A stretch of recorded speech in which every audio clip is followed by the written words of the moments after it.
Assalamualaikum warahmatullahi wabarakatuh. Kami dari kelompok 2 akan mempresentasikan tentang ahli waris dan pembagiannya. Sebelumnya, perkenalkan dulu, saya Nurdiana Elisa sebagai moderator. Yang kedua, Nur Utami Madani yang akan membahas tentang ahli waris Al-Furudul Al-Muqaddarah. Yang ketiga, Mita Indriani Hasanah yang akan membahas tentang ahli waris dan bagian-bagiannya.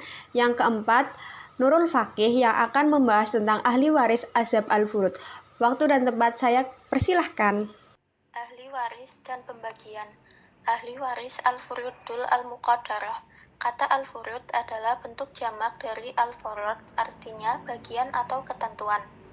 Al-Muqaddarah artinya ditentukan besar. Jadi, Furudul Muqaddarah adalah bagian yang didapat oleh ahli waris yang telah ada ketentuannya dalam ketentuan Al-Quran dan hadis. Zawi Al-Furud yaitu ahli waris yang sudah ditentukan di dalam Al-Quran, yaitu ahli waris langsung yang mesti selalu mendapat bagian tetap tertentu yang tidak berubah. Di sini saya akan menjelaskan ahli waris dan bagian-bagiannya. A. Ahli waris yang mendapatkan 2/3 ada 4 orang. B. Ahli waris yang mendapatkan bagian 1/6 ada 7 orang. C. Para ahli waris yang mendapatkan bagian 1/2 ada 5 orang. D. Para ahli waris yang mendapatkan bagian 1/4 ada 2 orang. E. Ahli waris yang mendapatkan bagian 1/8 hanya 1 orang. Saya akan menjelaskan tentang ahli waris Ashab Al-Furud. Pengertian Ashabul Furud atau Zawil Furud adalah para ahli waris yang mempunyai bagian tertentu yang telah ditetapkan oleh syara, yang bagiannya itu tidak akan bertambah atau berkurang kecuali dalam masalah-masalah yang terjadi rad atau aul. Zawil Al-Furud dan Asobah ini dapat diklasifikasikan kepada 4 kelompok.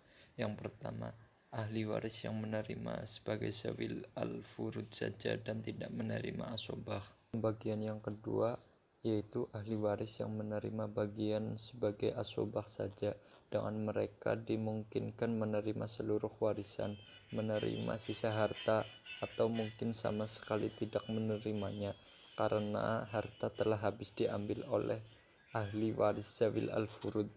Yang ketiga yaitu ahli waris yang terkadang sebagai Zawil Al-Furud dan dalam waktu yang lain sebagai Asobah.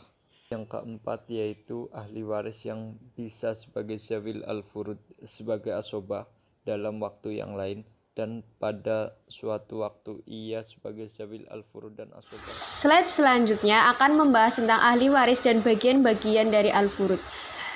Sebenarnya slide ini sama dengan bagian yang di atas, cuma tidak ada sepertiganya. Jadi kalau Al-Furud ada sepertiga, kalau bagian yang di atas itu tidak ada sepertiganya.